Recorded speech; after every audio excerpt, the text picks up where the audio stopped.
c'est vrai que sur le conflit syrien, aujourd'hui, je dirais le discours de sens commun que l'on rencontre malheureusement trop souvent en France, en Europe, mais aussi dans le monde arabe, c'est qu'on serait en présence d'un conflit confessionnel. Voilà, on dit conflit confessionnel, d'un côté, effectivement, un régime alawite séculariste face à des groupes sunnistes radicalisés et, pour employer l'expression que l'on en lit souvent dans les médias, djihadistes. En réalité, je crois qu'on est déjà dans une forme de révisionnisme, soit un révisionnisme par méconnaissance, soit un révisionnisme par propagande, qui consiste à oublier un peu la genèse, la trajectoire de ce qu'on pourrait appeler les mouvements protestataires en Syrie, qui sont au départ des mouvements protestataires pacifiques, interconfessionnels, et qui ont pour principale revendication la chute d'un régime dictatorial, autoritaire, policier et corrompu. Donc au départ, le cas syrien n'est absolument pas celui que l'on peut voir dans les représentations soit naïves, soit carrément complotistes, d'une sorte de lutte entre le djihadisme et un régime autoritaire que l'on part parfois de vertus sécularistes et laïques, mais on est tout simplement dans une protestation, dans des mouvements contestataires qui s'inscrivent dans la continuité des mouvements protestataires en Tunisie, en Égypte, en Libye et au Yémen, qui est tout simplement la volonté de se débarrasser d'une dictature qui apparaît archaïque, obsolète, décalée par rapport à une société qui, elle, a mûri démocratiquement. Et l'inquiétude qu'on a aujourd'hui, c'est ce qu'on appellerait un peu la posture de la prophétie autocréatrice, c'est-à-dire qu'à force de parler de conflits confessionnels, à force de parler de conflits entre un régime dit séculariste et une majorité sunnite en voie de radicalisation, à force de parler de conflits entre un régime certes dictatorial mais paré de la laïcité face à des groupes djihadistes, on oublie une chose, c'est que on est face à un régime qui a toujours été un régime autoritaire, un régime un des plus autoritaires du monde arabe, voire même tirant vers le totalitarisme, et qui utilise, on pourrait dire, les pires armes de la répression, les pires armes pour venir à bout de la protestation et de la révolte. On a beau aujourd'hui dire oui, mais c'est compliqué. Vous savez, la phrase qu'on entend chez certains experts, parfois malheureusement chez certains de mes collègues chercheurs, faut-il le regretter, c'est compliqué la Syrie. C'est pas facile, il faut une solution négociée, il faut des réformes du régime. Mais on oublie quand même une chose, une donnée fondamentale, c'est que les 150 000 morts actuellement en Syrie, d'où viennent-ils? Ils ne viennent pas de l'affrontement entre quelques groupes syriens pro-régime et quelques groupes syriens anti-régime. Ils viennent d'une répression massive du régime par voie de bombardements aériens ou de bombardements terrestres via l'utilisation de l'artillerie et des chars. Donc l'idée qu'on serait dans une guerre civile, peut-être, mais en tout cas une guerre civile asymétrique, déséquilibrée, où un régime utilise tout ce qu'il possède en termes de moyens coercitifs et répressifs pour venir à bout d'un mouvement protestataire de rébellion. Alors c'est pas du tout pour donner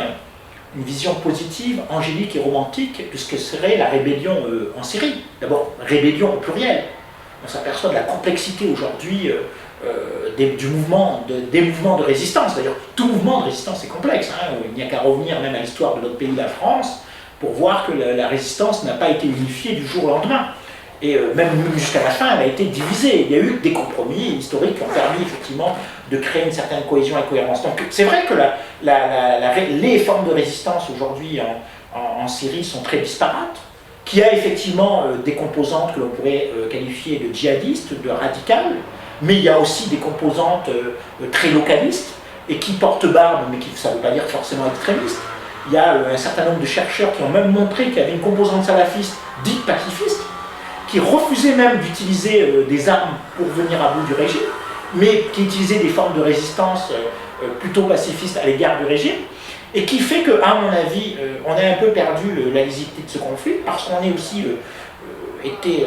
intoxiqué en partie par la propagande de régime, et que ce régime qui apparaît complètement discrédité au début, aujourd'hui, a gagné une partie de la guerre de propagande, a gagné une partie de la bataille de l'information, parce qu'il a réussi à faire croire, y compris à certains diplomates occidentaux, à certains journalistes, et encore plus dans le monde arabe, à certains, je dirais, élites intellectuelles progressistes du monde arabe, que c'était un combat entre le bien, certes un bien un peu autoritaire et totalitaire, mais quand même le bien face aux grands dangers des coupeurs de tête, des assassins et des égorgeurs. Et de ce point de vue-là, ce qui est inquiétant, c'est les régressions en termes de représentation de ce conflit qui nous font croire que finalement, Assad c'est peut-être un dictateur, mais il vaut mieux ce dictateur que les égorgeurs de djihadistes qui sont financés par le Qatar et l'Arabie Saoudite. Donc de ce point de vue-là, oui, quand on voit aujourd'hui les hésitations des Occidentaux à agir, je ne dis pas à intervenir, mais du moins à choisir leur camp, mais plus encore, la faillite, moi j'appelle la faillite intellectuelle, des intellectuels et des élites progressistes du monde arabe, qui d'un côté dans leur pays osent dénoncer la dictature des islamistes. En Tunisie, on a l'impression qu'on est face à un régime des égorgeurs, ou en Égypte, en accusant Morsi d'avoir rétabli une dictature pire que celle de Moubarak. Et ces mêmes élites intellectuelles qui disent finalement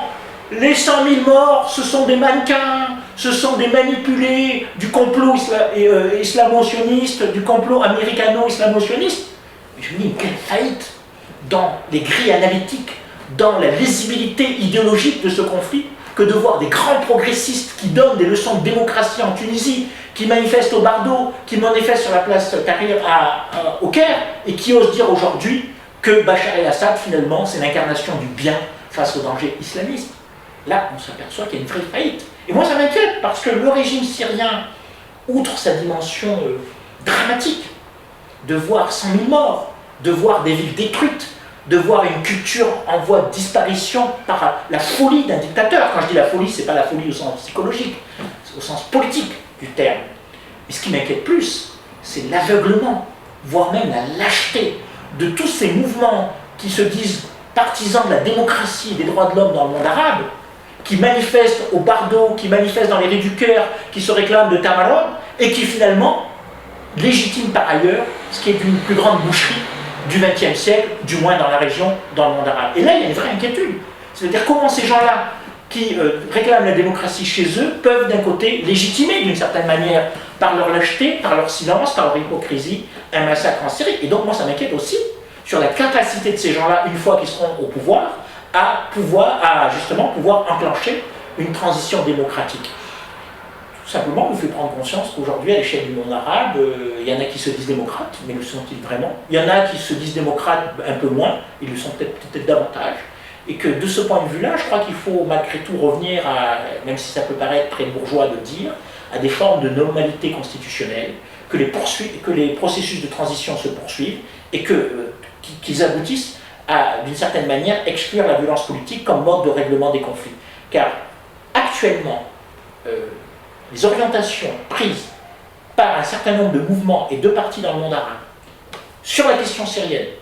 qui leur est quand même extérieure, mais sur les questions internes, qui consistent à jouer la politique du pire, la politique des blocages des processus électoraux, la politique des blocages des processus constitutionnels, m'inquiètent tout autant que les ambiguïtés de tel ou tel pouvoir islamiste, qui certes peuvent faire des erreurs, qui certes peuvent aussi avoir des relents autoritaires, parce qu'ils sont aussi les héritiers d'une certaine forme d'autoritarisme, mais ça m'inquiète moins que finalement cet aveuglement, cette hypocrisie, qui est toujours cette idée que les peuples arabes seraient immatures, que les peuples arabes finalement sont tellement immatures que finalement les solutions sécuritaires, les solutions autoritaires, les solutions policières seraient légitimes. Et je crois que finalement, ce que disait Edouard Saïd à propos des points aveugles de l'orientalisme, des ambiguïtés de l'orientalisme, qui était plutôt l'orientalisme produit par les Occidentaux, malheureusement cet orientalisme aujourd'hui est très largement partagé par un nombre d'élites arabes qui pensent toujours que le peuple doit être éduqué, rééduqué, rééprimé pour faire triompher la démocratie. Et cette théorie qui nous font croire que finalement, pour que les peuples arabes puissent marcher droit vers la démocratie, il faut d'abord les éduquer, les rééduquer, les réprimer. C'est ce qui fait qu'on peut, d'un côté à Tunis, soutenir l'interruption d'un processus constitutionnel et en même temps, à Damas, soutenir les crimes de Bachar el-Assad. Et ça m'inquiète. C'est-à-dire que ceux qui sont là même censés représenter le monde des Lumières dans le monde arabe sont étonnamment plutôt dans le monde des ténèbres en ce qui concerne l'analyse politique et leurs alliances politiques et idéologiques à l'échelle de la région.